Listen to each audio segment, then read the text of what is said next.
Hello students जो माने city बा डीएलईडी एंट्रांस पाई प्रिपरेशन करछंती सेमानको पाई आजिर भिडियोटी बहुत गुरुत्वपूर्ण हबो। तेणु भिडियोटी को शेष पर्यंत देखंतु एवं जो माने सोशल साइंस रो पार्ट 1 देखि नांती से माने चैनल भीतर को जाई पार्ट 1 देखि नियंतु एवं जो माने चैनल को सब्सक्राइब करनांते दया करी सब्सक्राइब कर दियंतु एवं भिडियोटी को शेष पर्यंत देखंतु जहाँ आपणकर आगामी परीक्षा पे अत्यंत गुरुत्वपूर्ण हबो। चलंतु आमे डेरी नकरी प्रश्न आरंभ करिबा। प्रथम प्रश्न देइछि प्रथम विश्वयुद्ध परे भारतीय जातीयतावादी मानकर नीति केउ दिगरे गति करुथिला। प्रथम विश्वयुद्ध परे भारतीय जातीयतावादी मानकर नीति केउ दिगरे गति करुथिला। ऑप्शन ए देइछि साम्राज्यवाद विरोधी, ऑप्शन बी देइछि इंग्रेज अनुकूल, ऑप्शन सी देइछि समाजवादी अर्थनीति, ऑप्शन डी देइछि धार्मिक एकता। यार सठिक उत्तर हो ऑप्शन सी समाजवादी अर्थनीति। बुझीगला प्रथम विश्वयुद्ध पर भारतीय जातीयतावादी मानकर नीति समाजवादी अर्थनीति दिगरे गति करुथिला। बुझीगला चलंतु आमे परवर्ती प्रश्न को देखिबा। परवर्ती प्रश्न देइछि केउ देशरु नेताजी आनुष्ठानिक भावे अंडमान रो दायित्व ग्रहण करिथिले। केउ देशरु नेताजी आनुष्ठानिक भावे अंडमान रो दायित्व ग्रहण करिथिले। ऑप्शन ए देइछि जापान, ऑप्शन बी देइछि जर्मनी, ऑप्शन सी सोवियत रूसिया, ऑप्शन डी इटाली। यार सठिक उत्तर हो ऑप्शन ए जापान। बुझीगला चलंतु आमे परवर्ती प्रश्न को जिबा। परवर्ती प्रश्न हेउछि बंग विभाजन प्रति बुद्धिजीवी मानकर प्रथम प्रतिक्रिया कौन थिला। बंग विभाजन प्रति बुद्धिजीवी मानकर प्रथम प्रतिक्रिया कौन थिला। ऑप्शन ए प्रशासनिक आवश्यकता, ऑप्शन बी बंगला जातीयता प्रति आक्रमण, ऑप्शन सी औपनिवेशिक षड्यंत्र, ऑप्शन डी सांप्रदायिकता प्रज्वलन। यार सठिक उत्तर हो ऑप्शन बी बंगला जातीयता प्रति आक्रमण। बुझीगला चलंतु आमे परवर्ती प्रश्न को देखिबा। परवर्ती प्रश्न देइछि नूतन ओडिशा प्रदेश रो प्रथम राज्यपाल भावे किए शपथ ग्रहण करिथिले। नूतन ओडिशा प्रदेश प्रथम राज्यपाल भावे किए शपथ ग्रहण करिथिले। Option A Krishnachandra Gajapati, option B Sir John Austin Hubback, option C देछि भीमसेन साचार, ऑप्शन डी देछि सर केटेन टेरेला।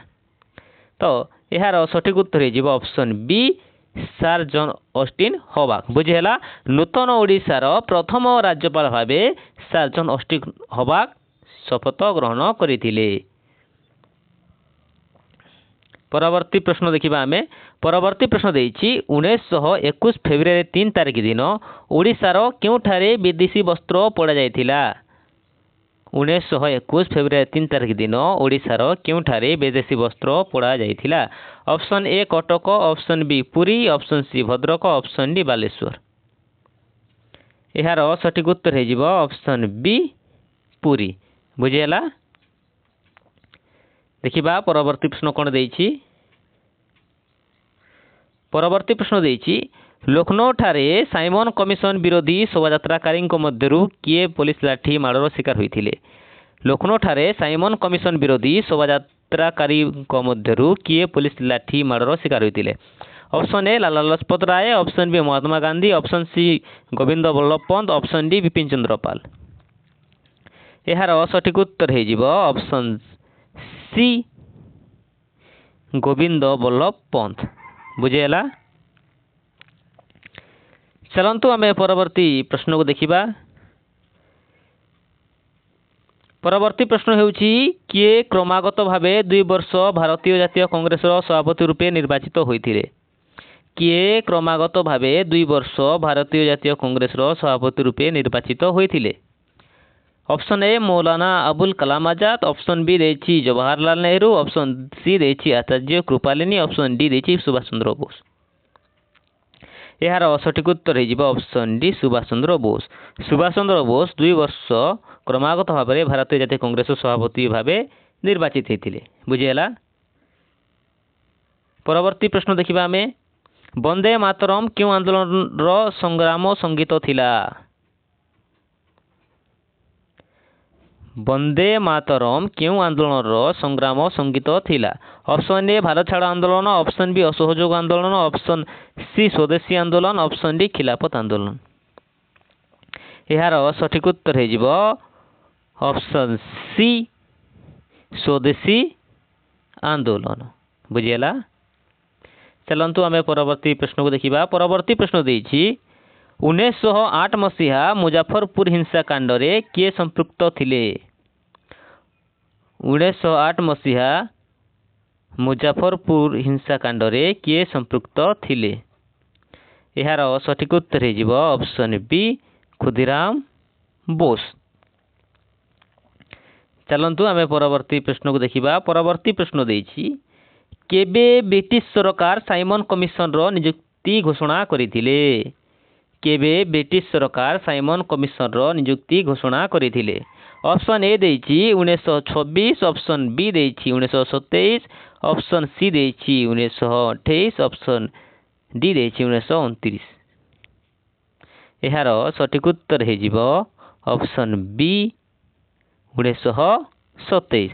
1927ରେ ବ୍ରିଟିଶ ସରକାର ସାଇମନ କମିଶନର ନିଯୁକ୍ତି ଘୋଷଣା କରିଥିଲେ।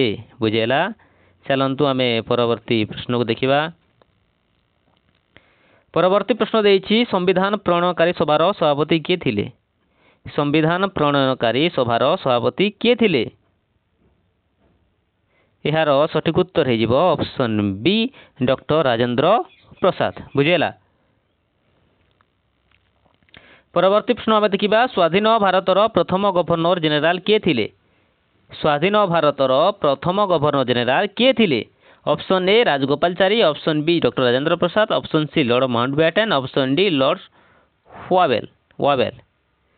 ଏହାର ସଠିକ୍ ଉତ୍ତର ହୋଇଯିବ ଅପସନ୍ ସି ଲର୍ଡ ମାଉଣ୍ଟବ୍ୟାଟେନ୍। ସ୍ୱାଧୀନ ଭାରତର ପ୍ରଥମ ଗଭର୍ଣ୍ଣର ଜେନେରାଲ ହେଉଛନ୍ତି ଲର୍ଡ ମାଉଣ୍ଟବ୍ୟାଟେନ୍। ବୁଝିହେଲା? ଚାଲନ୍ତୁ ଆମେ ପରବର୍ତ୍ତୀ ପ୍ରଶ୍ନକୁ ଦେଖିବା। ପରବର୍ତ୍ତୀ ପ୍ରଶ୍ନ ହେଉଛି ସ୍ୱାଧୀନ ଭାରତର ପ୍ରଥମ ଗଭର୍ଣ୍ଣର ଜେନେରାଲ କିଏ ଥିଲେ? ସେ ସେମ୍ କୋଶ୍ଚିନ୍ଟା ରହିଯାଇଛି। ଚାଲନ୍ତୁ ପରବର୍ତ୍ତୀ ପ୍ରଶ୍ନକୁ ଆମେ ଦେଖିବା। ପରବର୍ତ୍ତୀ ପ୍ରଶ୍ନ ହେଉଛି 1815 ଭିଏନା କଂଗ୍ରେସରେ କେଉଁ ଦେଶ ଜାତୀୟ ପରିଚିତି ହରାଇଥିଲା? 1815 ଭିଏନା କଂଗ୍ରେସରେ କେଉଁ ଦେଶ ଜାତୀୟ ପରିଚିତି ହରାଇଥିଲା? ଏହାର ସଠିକ୍ ଉତ୍ତର ହୋଇଯିବ ଅପସନ୍ ସି ବେଲଜିୟମ। ବୁଝିହେଲା? ଚାଲନ୍ତୁ ଆମେ ପରବର୍ତ୍ତୀ ପ୍ରଶ୍ନକୁ ଦେଖିବା। ପରବର୍ତ୍ତୀ ପ୍ରଶ୍ନ ହେଉଛି କେଉଁଟି ଅସହଯୋଗ ଆନ୍ଦୋଳନ କାର୍ଯ୍ୟକ୍ରମରେ ଅନ୍ତର୍ଭୁକ୍ତ ନଥିଲା? କେଉଁଟି ଅସହଯୋଗ ଆନ୍ଦୋଳନ କାର୍ଯ୍ୟକ୍ରମରେ ଅନ୍ତର୍ଭୁକ୍ତ ନଥିଲା? ଅପସନ୍ ଏ ସରକାରୀ ଉତ୍ସବ ବର୍ଜନ, ଅପସନ୍ ବି ସରକାରୀ ପଦବୀରୁ ଇସ୍ତଫା, ଅପସନ୍ ସି ବିଦେଶୀ ଭାଷା ବର୍ଜନ, ଅପସନ୍ ଡି ଅସ୍ପୃଶ୍ୟତା ନିରାକରଣ। ଏହାର ସଠିକ୍ ଉତ୍ତର ହୋଇଯାଉଛି ଅପସନ୍ ସି ବିଦେଶୀ ଭାଷା ବର୍ଜନ। ଚାଲନ୍ତୁ ଆମେ ପରବର୍ତ୍ତୀ ପ୍ରଶ୍ନକୁ ଯିବା।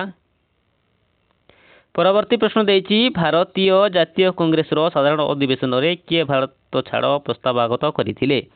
ଭାରତୀୟ ଜାତୀୟ କଂଗ୍ରେସର ସାଧାରଣ ଅଧିବେଶନରେ କିଏ ଭାରତ ଛାଡ଼ ପ୍ରସ୍ତାବ ଆଗତ କରିଥିଲେ? ଅପସନ୍ ଏ ଦେଇଛି ମୌଲାନା ଆବୁଲ କାଲାମ ଆଜାଦ, ଅପସନ୍ ବି ଦେଇଛି Jawaharlal Nehru, option C Sardar Vallabhbhai Patel, option D ଦେଇଛି ମହାତ୍ମା ଗାନ୍ଧୀ। ଏହାର ସଠିକ୍ ଉତ୍ତର ହୋଇଯିବ ଅପସନ୍ ବି ଜବାହରଲାଲ ନେହେରୁ। ବୁଝିହେଲା? ଚାଲନ୍ତୁ ପରବର୍ତ୍ତୀ ପ୍ରଶ୍ନକୁ ଆମେ ଦେଖିବା। ପରବର୍ତ୍ତୀ ପ୍ରଶ୍ନ ଦେଇଛି ନେତାଜୀ ସୁଭାଷ ବୋଷ ସିଙ୍ଗାପୁରଠାରେ କ'ଣ ଗଠନ କରିଥିଲେ? ନେତାଜୀ ସୁଭାଷ ବୋଷ ସିଙ୍ଗାପୁରଠାରେ କ'ଣ ଘୋଷଣା କରିଥିଲେ? ଏହାର ସଠିକ୍ ଉତ୍ତର ହୋଇଯିବ ଅପସନ୍ ବି ଆଜାଦ ହିନ୍ଦ ଫୌଜ ନା ଆଜାଦ ହିନ୍ଦ ସରକାର। କେଉଁଟା ଗଠନ କରିଥିଲେ? ଏହା ହେଉଛି ତୁମମାନଙ୍କ ପାଇଁ ହୋମୱାର୍କ। ଉତ୍ତର ନିଶ୍ଚିତ ଭାବରେ କମେଣ୍ଟରେ କମେଣ୍ଟ କରି ଜଣାନ୍ତୁ। ଚାଲନ୍ତୁ ଆମେ ପରବର୍ତ୍ତୀ ପ୍ରଶ୍ନକୁ ଦେଖିବା। ପରବର୍ତ୍ତୀ ପ୍ରଶ୍ନ ଦେଇଛି କେଉଁ ଏକ କମ୍ପାନୀ 1600 ମସିହାରେ ବାଣିଜ୍ୟ କରିବା ପାଇଁ ଭାରତକୁ ଆସିଥିଲେ? କେଉଁ ଏକ କମ୍ପାନୀ 1600 ମସିହାରେ ବାଣିଜ୍ୟ କରିବା ପାଇଁ ଭାରତକୁ ଆସିଥିଲେ? ଏହାର ସଠିକ୍ ଉତ୍ତର ହୋଇଯିବ ବ୍ରିଟିଶ ଇଷ୍ଟ ଇଣ୍ଡିଆ କମ୍ପାନୀ। ବୁଝିହେଲା?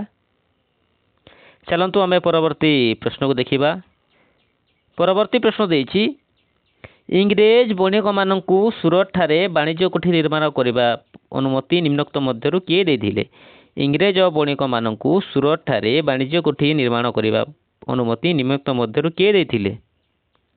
ଏହାର ସଠିକ ଉତ୍ତର ହେଇଯିବ ଅପସନ୍ ଏ ଜାହାଙ୍ଗୀର। ବୁଝିହେଲା? ଚାଲନ୍ତୁ ଆଜିର ଆମେ ଶେଷ ପ୍ରଶ୍ନକୁ ଦେଖିବା। ଆଜିର ଶେଷ ପ୍ରଶ୍ନ ହେଉଛି ସାର୍ ଟମାସ ରୋ କିଏ ଥିଲେ? ସାର୍ ଟମାସ ରୋ କିଏ ଥିଲେ? ଏହାର ସଠିକ ଉତ୍ତର ହେଇଯିବ ଅପସନ୍ ଡି ଇଂଲଣ୍ଡ ରାଜଦୂତ। ବୁଝିହେଲା? ଆଜିର ଭିଡ଼ିଓରେ ଆମେ 20ଟି MCQ ନେଇଥିଲେ, ଯାହା ଆପଣଙ୍କର ପରୀକ୍ଷା ପାଇଁ ଅତ୍ୟନ୍ତ ଗୁରୁତ୍ୱପୂର୍ଣ୍ଣ ହେବ ଏବଂ ଏହି 20ଟି MCQରୁ ଆପଣ କେତେ ନମ୍ବର ରଖିଲେ ନିଶ୍ଚିତ ଭାବରେ କମେଣ୍ଟ ବକ୍ସରେ କମେଣ୍ଟ କରି ଜଣାନ୍ତୁ। ଏବଂ ଯେଉଁମାନେ ଚ୍ୟାନେଲକୁ ସବସ୍କ୍ରାଇବ୍ କରୁନାହାନ୍ତି ଦୟାକରି ଚ୍ୟାନେଲଟିକୁ ସବସ୍କ୍ରାଇବ୍ କରିଦିଅନ୍ତୁ। ଗୋଟେ ଆପଣଙ୍କର ହୋମୱାର୍କ ଅଛି, ତାହାକୁ କାଟି କହୁଛି। ଧନ୍ୟବାଦ।